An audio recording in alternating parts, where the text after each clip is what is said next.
Terima kasih abang-abangku yang ganteng, yang keren, abang-abangku dari Ambon. Terima kasih banget bang. Saya merasa terwakili. Saya seneng banget nih lihat VT ini nih. Kalau bisa bang, itu ya karungin semua itu ya. Yang ada di situ karung-karungin tuh. Ya seperti saya Didu, Rafli Harun, karungin aja udah. Diskusi ini membicarakan kondisi negara yang sedang tidak baik-baik saja.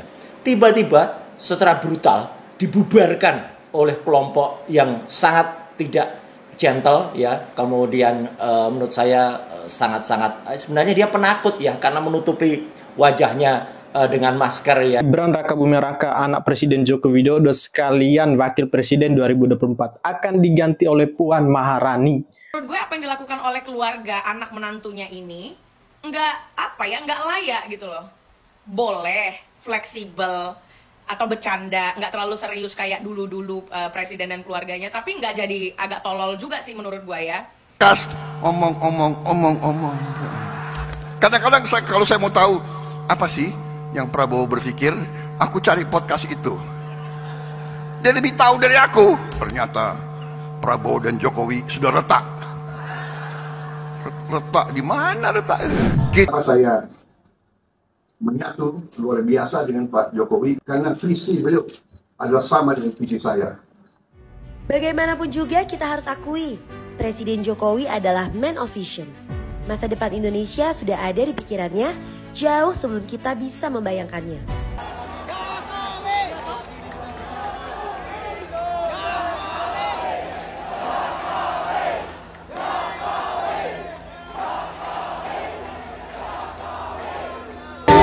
Sehat selalu Pak Jokowi, ya Allah. Terima kasih ya Allah. Senang banget. Kita Pak selalu.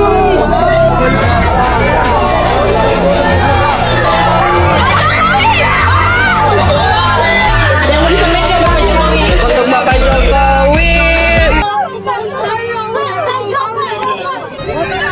Hari ini saya menyaksikan secara langsung bagaimana kecurigaan rakyat Indonesia kepada Pak Presiden Joko Widodo.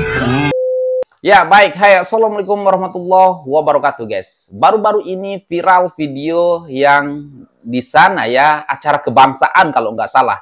Acara kebangsaan daripada Rafli Harun, Said Didu, pokoknya kelompok-kelompok sakit hati berkumpul di situ ya kan. Nah di saat lagi ada acara ya kan, nah, ada seolah-olah sekelompok preman yang membubarkan mereka ya kan.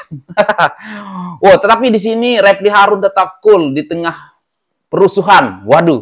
Nah, jadi kenapa Rafli Harun tetap cool ya? Karena mungkin banyak sekali netizen bilang ya kan, berkomentar kalau sebenarnya acara itu mereka buat sendiri dan preman-preman itu juga dia setting juga gitu ya kan. Karena apa? Karena preman-premannya juga pakai masker semua gitu ya kan. Jadi banyak netizen yang beranggapan kalau sebenarnya preman yang membubarkan Rafli Harun dan kelompok-kelompoknya itu adalah suruhan mereka juga.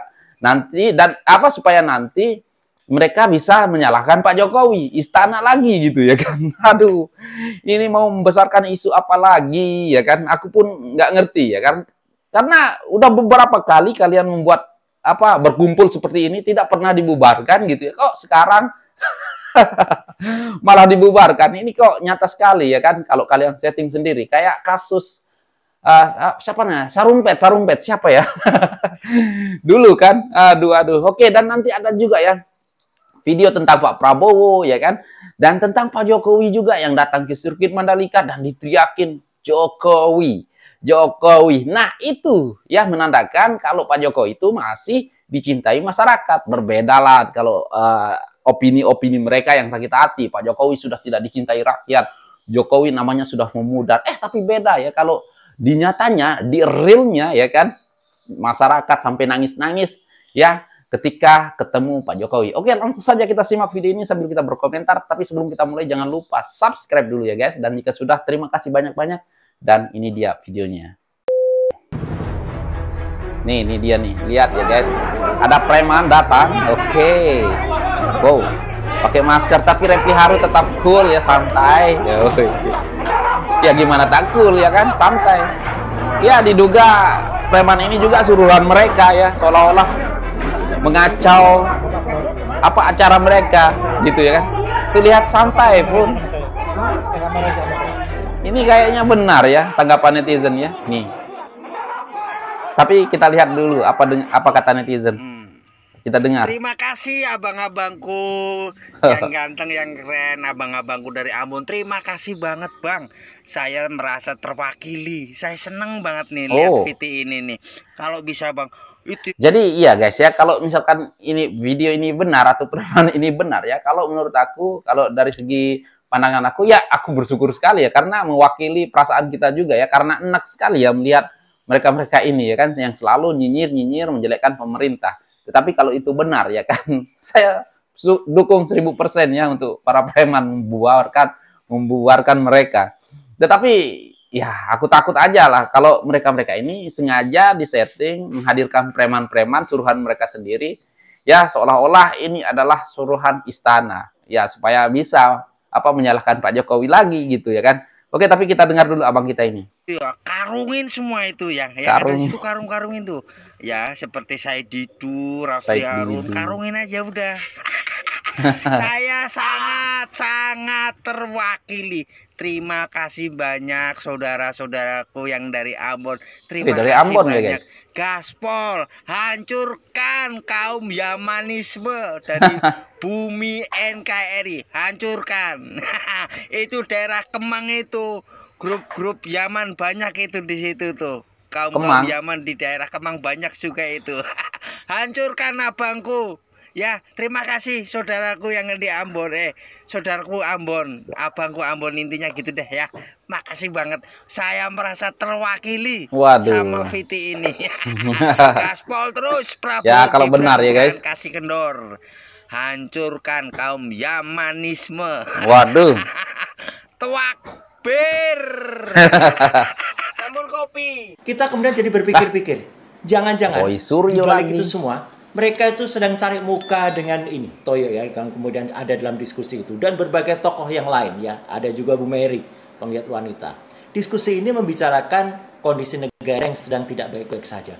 Tiba-tiba setelah brutal dibubarkan. Sebentar, tidak baik-baik saja. Sirkuit jalan lancar, ya pembangunan jalan lancar, IKN berjalan lancar. Yang tidak baik-baik saja di daerah mana ya? Otakmu yang tidak baik-baik saja. Kelompok yang sangat tidak gentle ya, kemudian menurut saya sangat-sangat sebenarnya dia penakut ya, karena menutupi wajahnya dengan masker ya gitu, dan tadinya dia teriak-teriak di luar, nggak apa-apa, silakan demo ya pakai kijang merah yang biasa digunakan untuk demo itu ya, itu sudah biasa itu ya, itu disebut sebagai kelompok 58. Apa hubungannya dengan 58% ya? Nah itu kemudian muncul, sehingga apa? Kita kemudian jadi berpikir-pikir, jangan-jangan di balik itu semua mereka itu sedang cari muka dengan ini. Dengan dia. Lain waktu saya akan jelaskan filosofi tentang Petro ini ya. Gak usah. Bosan udah aku dengar penjelasan daripada kamu Roy Panci ya kan. Semua mau dianalisa ya. Nah, jadi kalau sekiranya benar ya kan, kalau mereka ini di demo di luar dulu ya, terus ada preman masuk yang membuarkan, ya aku sangat-sangat bersyukur ya kan. Aku seneng ya. Karena ada orang yang berani membubarkan mereka. Jangan dia seenak-enaknya aja mau demo setiap hari, demo pemerintah, demo presiden, menyalahkan presiden, mencaci maki presiden. Dia yang di demo sekarang keluar takut ya kan, malah nuduh orang nggak baik gitu ya kan. Oke. Ya gitu, artinya jadi ratu itu Petro jadi raja, bukan hanya raja Jawa, tapi ini raja di dunia pewayangan. Harusnya Petro itu ya sudah Petro, tidak jadi ratu. Kalau jadi ratu buyar semuanya, ambiar. Gibran udahlah Rocky, apalagi yang kamu mau analisa ya kan. Baik, kamu fokus aja ke analisa kamu yang ya bernarasi-narasi porno itu ya kan. Fokus aja ke sana ya. Gak usah lah. Takutnya nanti kamu akan masuk penjara nih gara-gara Fufu Papa ya kan. Kamu ini Roy ya, gali lubang untuk dirimu sendiri ya kan. Sebentar lagi nih ya.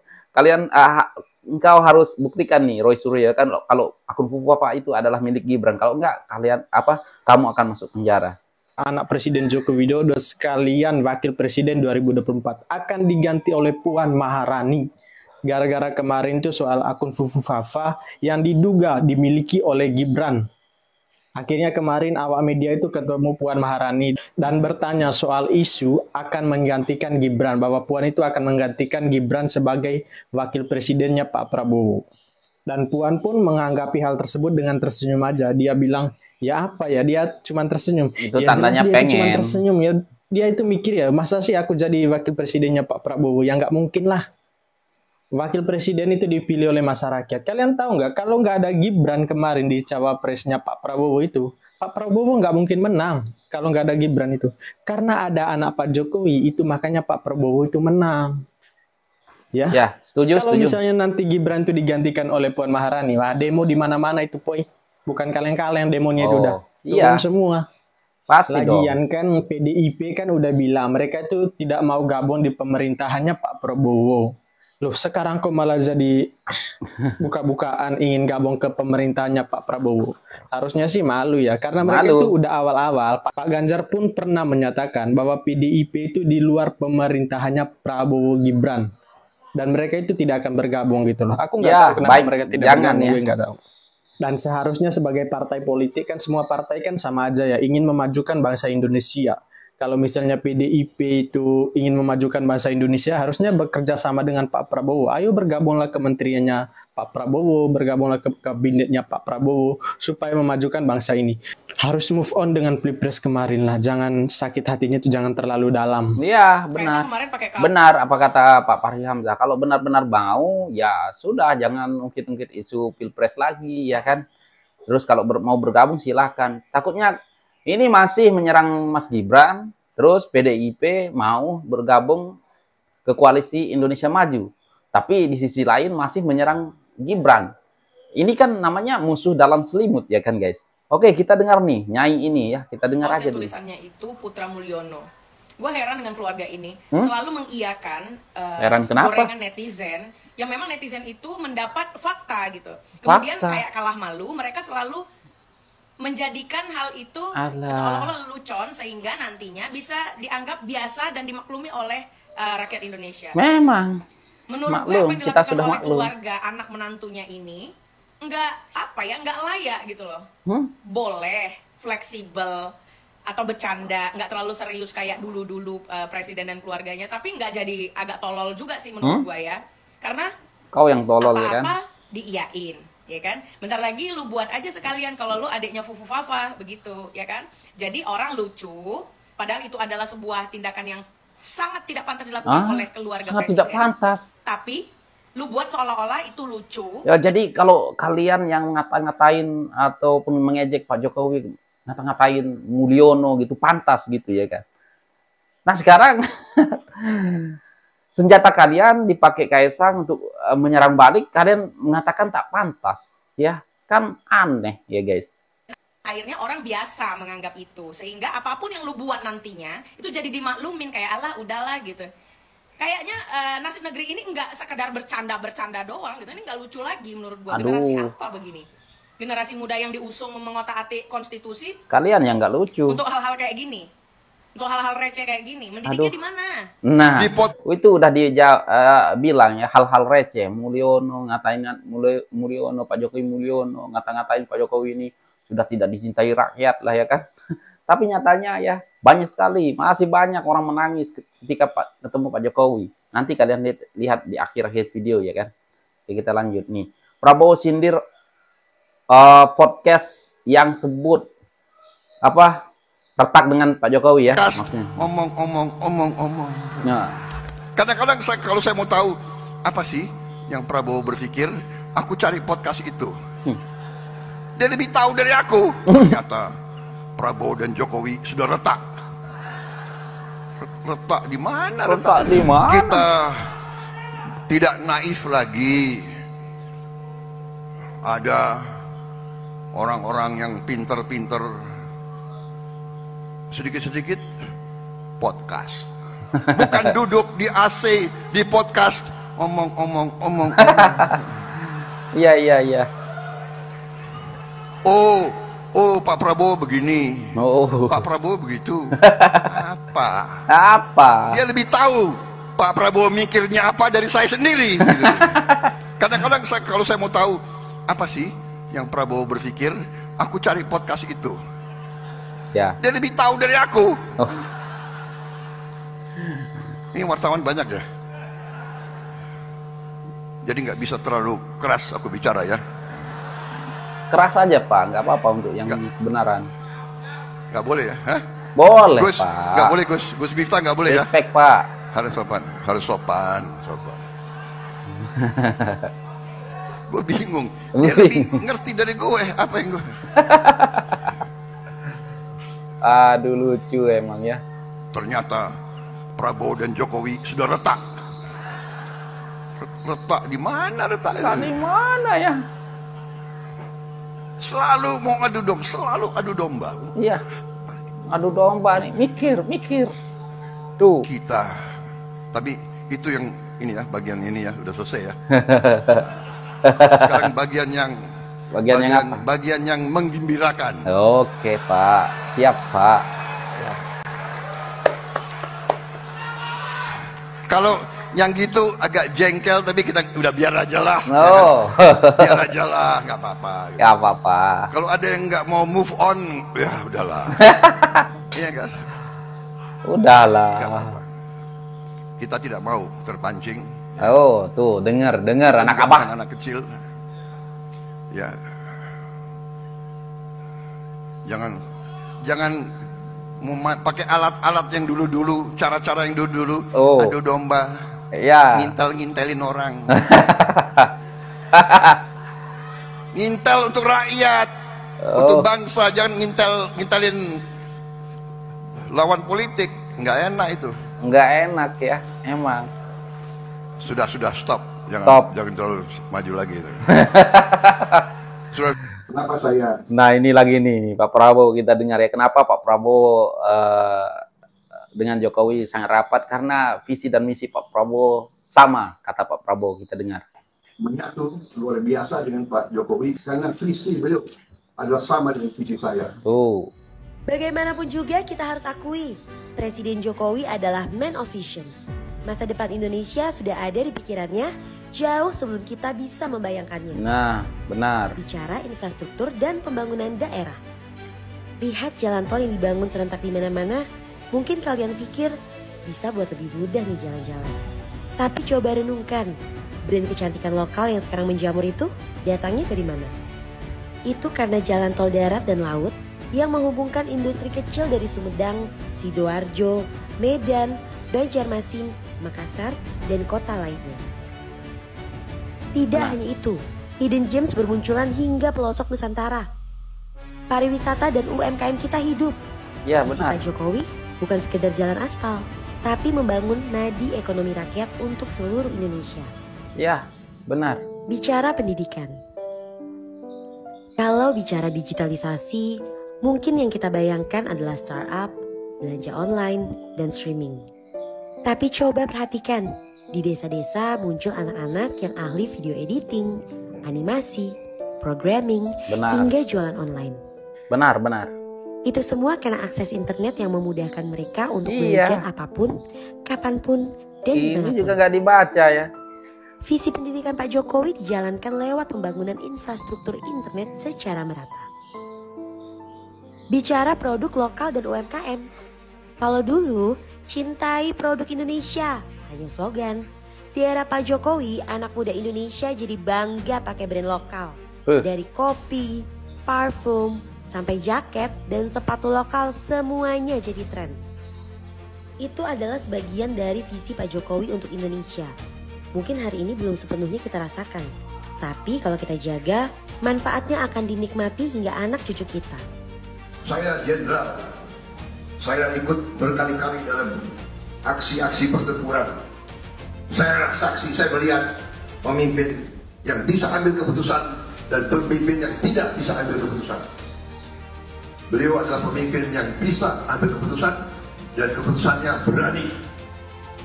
Bukan cuma man of vision, seorang Jokowi juga man of action.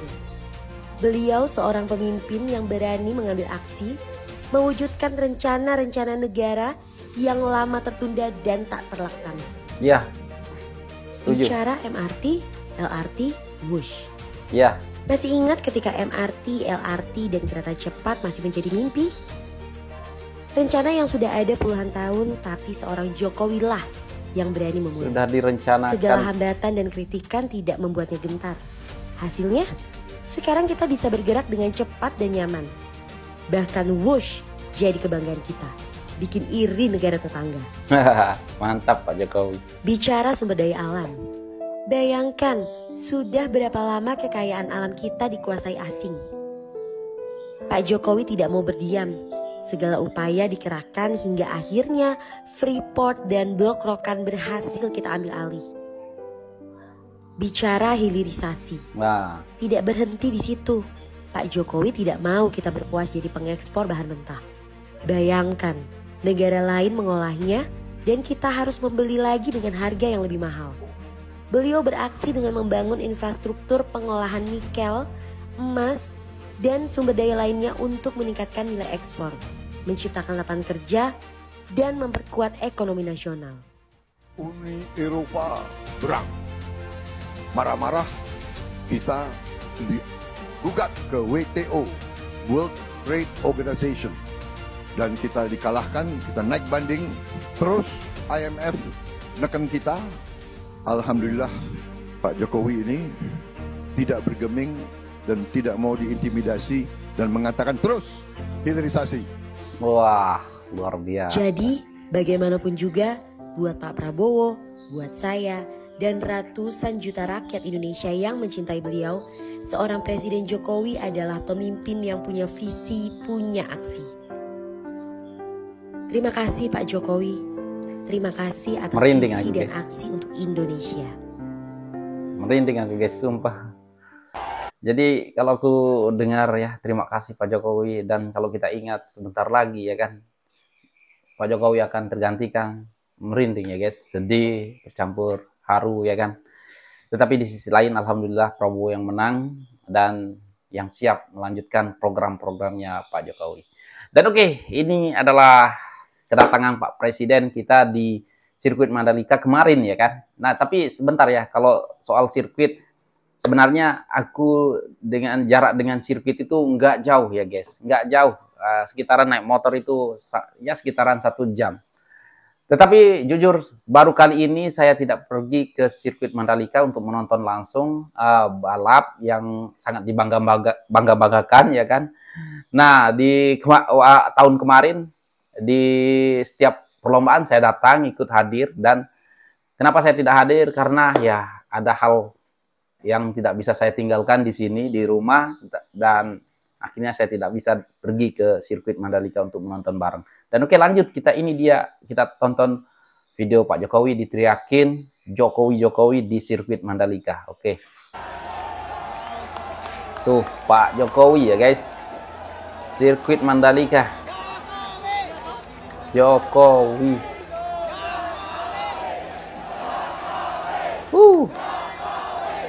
Jokowi diteriakin ya guys. Ini yang bilang nggak ada yang mencintai Pak Jokowi lagi. Mimpi ya.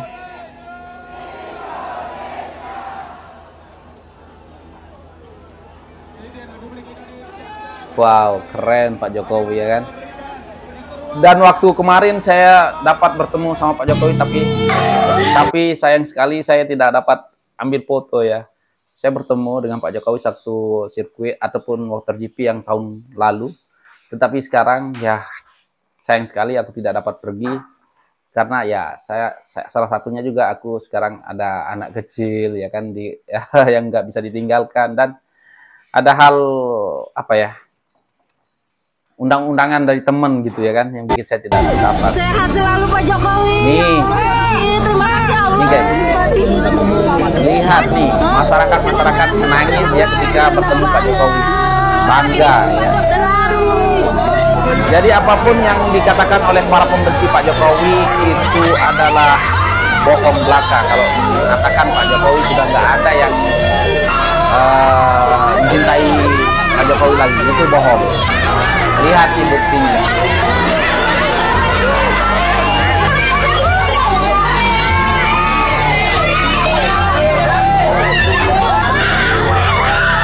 Lihat nih. Mantap Pak Jokowi. Pasar seragam. Seragam ya. Gimana nih guys? Seragam haji.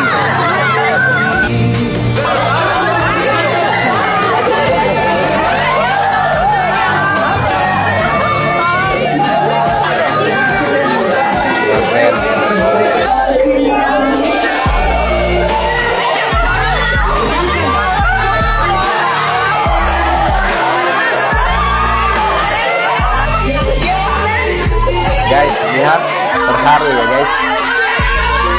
Ini mana nih anak-anak abah yang bilang sudah tidak ada lagi yang mencintai Pak Jokowi.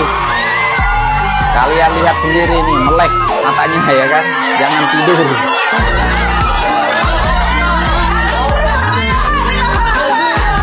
Sangat senang. Aduh, kenapa saya tidak dapat foto ya? Semangat lagi lihat. Tahun kemarin. Untuk Bapak Jokowi, terima kasih sudah datang ke Bumi Batiwakal, dan saya meminta untuk memperhatikan fasilitas Rumah Sakit Abdul Rifai.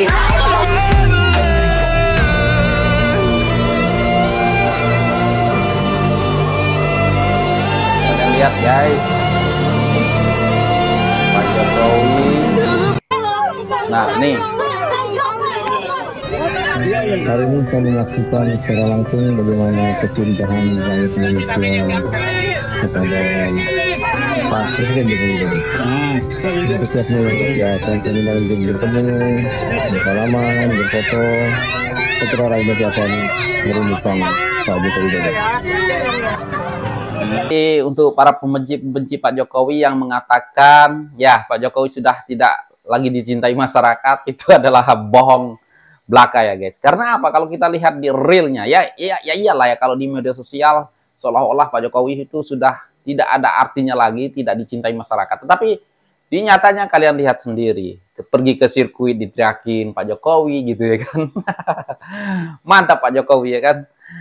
Waduh luar biasa. Tapi kalau kita ingat ya, sebentar lagi Pak Jokowi akan lengser. Jadi saya merasa 10 tahun itu hanya sebentar saja ya guys. Karena walaupun Pak Prabowo akan menggantikan Pak Jokowi, satu visi dengan Pak Jokowi, tapi ya kita tahulah kecintaan kita pada Pak Jokowi itu sangat luar biasa ya guys. Pantesan lah ya isu-isu apapun yang dituding kepada Pak Jokowi, fitnah-fitnah yang dituding kepada Pak Jokowi itu tidak mempan. Karena apa ya guys? Karena terlalu banyak ya, masyarakat lebih banyak mencintai Pak Jokowi daripada pembenci Pak Jokowi. Nah itu aja lah ya guys, aku tidak tahu ngomong apa lagi. Terima kasih Pak Jokowi karena sudah 10 tahun membangun Indonesia ini, sehingga kita merasakan Indonesia ini sangat jauh ya berubah. Dan insya Allah Pak Prabowo akan melanjutkan, dan Mas Gibran, dan saya doakan supaya Pak Jokowi sehat selalu, murah rezeki, panjang umur, dan dijauhkan dari segala berbahaya. Dan sekian, terima kasih. Assalamualaikum warahmatullahi wabarakatuh. Bye.